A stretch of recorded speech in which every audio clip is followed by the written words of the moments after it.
Well, it's Labor Day weekend and many use this holiday as a time to pack their bags and get out of Dodge. Many hit the campsite for a break from civilization.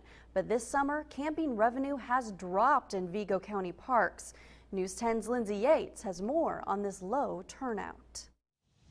After an 8-hour drive from Michigan, the Norrises have settled in at Fowler Park, a campsite that holds special meaning. We would come here as kids, and the entrance was on the back side of the park, and come in here and enjoy the park when we were younger, and as we got to be adults, we'd come here and camp. The long trip worth the moments spent reminiscing with family. It's become significant over the last year with the passing of my guardian mother and my guardian father.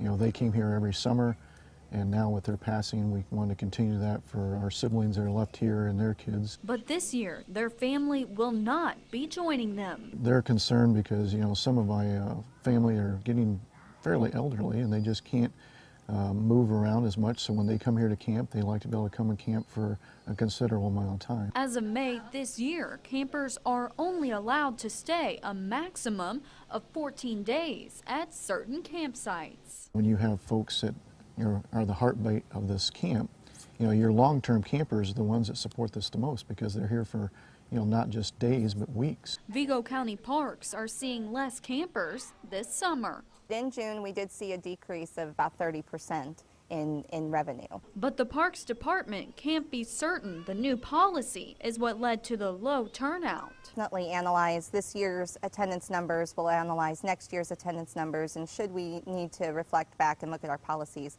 we will at that time. Kish says factors such as weather and the economy play a role. It could be a fact that we are experiencing more economic health right now, that we're seeing the increase or the decrease in attendance. Despite the reason the family tradition Norris once cherished has lost its luster.